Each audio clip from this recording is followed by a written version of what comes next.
11 شادیاں آپ کی کروائیں. ہر قسم کی عورت کے ساتھ کیسے زندگی گزارنی ہے اللہ کے نبی نے ہمیں کر کے بتایا.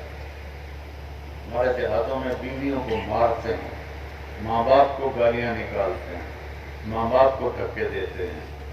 جب کسی ماں یا باپ کی ہائے نکلتی ہے تو اللہ کا عرش بھی کانپنے لگتا ہے. عرب نئے نئے مسلمان جو اپنی بیویوں کو مارتے تھے، عورتوں نے آ کے حضرت عائشہ سے شکایت کی. حضرت عائشہ نے اللہ کے نبی سے عرض کیا، آپ کا چہرہ غصے سے لال ہو گیا. آپ نے کہا بلاؤ مدینے والوں کو. جب سارے اکٹھے ہوئے تو فرمایا جو عورت پہ ہاتھ اٹھاتا ہے اس میں کوئی خیر نہیں، کوئی بھلائی نہیں. بہترین مسلمان وہ ہے جو بیوی کے ساتھ اچھا سلوک کرتا ہے.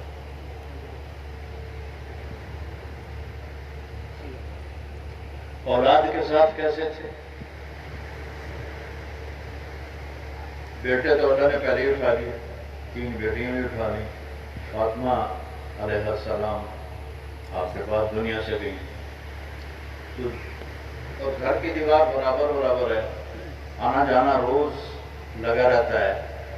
جب بھی حضرت سیدہ فاطمہ علیہ السلام کمرے گھر میں داخل ہوتی، میرے نبی بیٹھے میں چارپائی پر، زمین پر، کرسی پر، تو آپ کھڑے ہو جاتے تھے.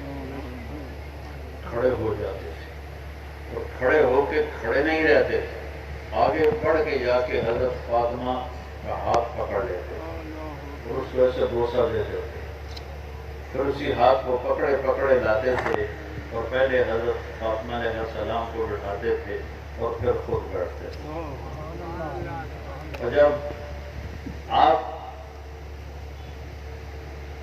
حضرت فاطمہ علیہ السلام کے گھر پر جاتے تھے، وہ باپ کے ساتھ یہ کرتے، وہ بھاگ کے اٹھتی، آپ کو ہاتھ پکڑتی، اس کا بوسہ لیتی، پھر آپ کو لے کر آتی. پہلے آپ اللہ کے نبی کو بٹھاتی، اس کے بعد خود بیٹھتے.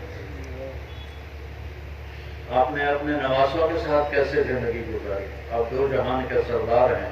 ابو ہریرہ فرماتے ہیں میں نے اپنی آنکھوں سے دیکھا کہ اللہ کے نبی نے ماما یہ نہیں کر دیا ان کر کے جھولا دے دیا بچیاں. تو میں نے اللہ کے نبی کو دیکھا کہ حسین علیہ السلام کو یہاں کھڑا کیا ہوا تھا، قدموں پر ان کے ہاتھ ایسے پکڑے ہوئے تھے، ویسے جھولا دیتے ہوئے کہہ رہے تھے اصحاب المرتقى، بیٹا آگے بڑی پہاڑی ہے، ذرا زور لگا کے چڑھو. تو آگے ایسے سیدھی تھی نا، تو وہ چھوٹے سے بچے تھے، وہ ایسے لڑکتے گرتے پڑتے اوپر آتے گھٹنوں تک آ گئے. تو آپ نے فرمایا اصحاب المرتقى، ابھی اور پہاڑ باقی ہے اور آگے چڑھو.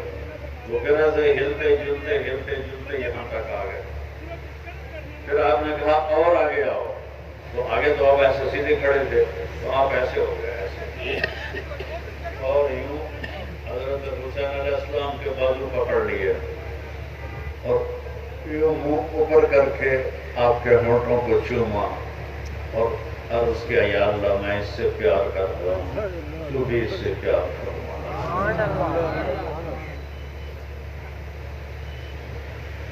پھر کیا کرتے تھے؟ دونوں بھائیوں کو بلاتے تھے، این اللقاء، وہ میرے شرارتی بچے کدھر ہیں؟ بیٹی سے فرماتے. وہ ان کو تیار کر کے بھیجتی. آپ ان کے لیے کمرے میں ہاتھ بھی ٹیک دیتے، گھٹنے بھی ٹیک دیتے، اور کمر سیدھی کر کے کہتے آ جاؤ اپنے اونٹ پہ سوار ہو جاؤ. قاب قوسین او ادنی ہو گئے، اور اس کے بعد نواسیاں واسطے گنڈ سے کیتی ہوئے آ جاؤ چڑھ جاؤ. دونوں کو چڑھاتے اور کمرے میں چکر لگاتے، پھر آتے اور ان سے کہتے تمہارا اونٹ کیسا ہے؟ کیف مطیتکما. ایک دفعہ آپ ایسے پھر آ رہے تھے تو حضرت جابر آ گیا. انہوں نے دیکھا تھا کہ ایڈی بڑی سواری.